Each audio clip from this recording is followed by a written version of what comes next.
The Corvallis Knights Baseball Club is looking to strike out cancer. They're holding a big fundraiser tomorrow night, but this time it's personal. KEZI 9 News anchor Matt Templeman explains how this year's fundraiser hits home.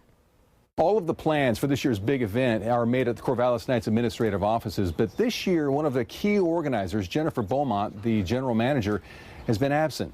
She's actually battling cancer herself. Like her husband has shared with us, honesty's the best policy, so she is in hospice at home. Dan Siegel says Jennifer was diagnosed about 3 years ago. She has a tremendous attitude.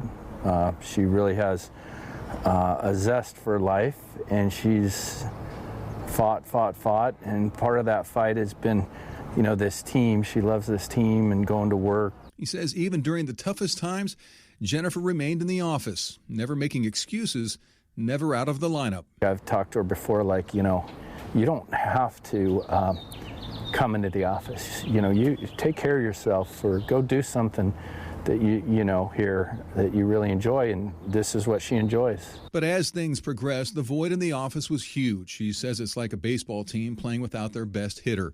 Ironically, Friday's Strikeout Cancer event has been on the calendar for a long time. Dan says it's just a coincidence that when the fans gather, it's quite possible Jennifer's family will likely be gathering as well. I think our message for Jen is just appreciation, gratitude, just awe at the attitude that she's had through this. While nobody deserves a cancer diagnosis, some who are special are able to use their battle to inspire others. And Jennifer, he says, is one of those people. Passion, that's one of her big messages. Find your passion, share that with others, make your community better. So she is the right person to show how strong you can be. So in support of Jennifer and all of the others battling cancer and cancer survivors out there, come on out to Goss Stadium. Friday night, first pitch 6:35. We're hoping you can help strike out cancer.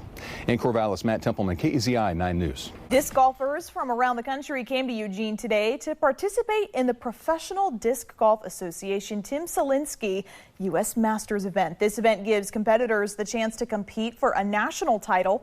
The work to bring this event to Lane County started a few years ago with Travel Lane County. They put a bid in for an event and it got awarded. Having it here has become a dream come true with the local disc golfers and the Eugene Disc Golf Club.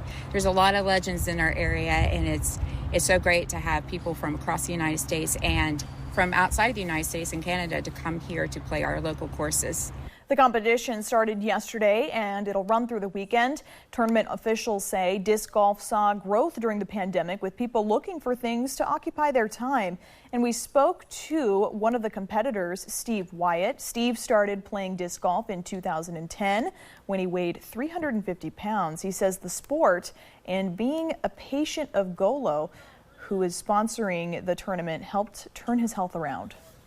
Between the disc golf and Golo, it's my health and wellness has just skyrocketed. And so when this opportunity came up for Golo to be one of the sponsors for this, and for me to have a chance to play in the PDGA majors, it's like absolutely gigantic. I can be honest, I'm not the caliber, but I'm having an absolute ball, and it's the neatest experience for me ever.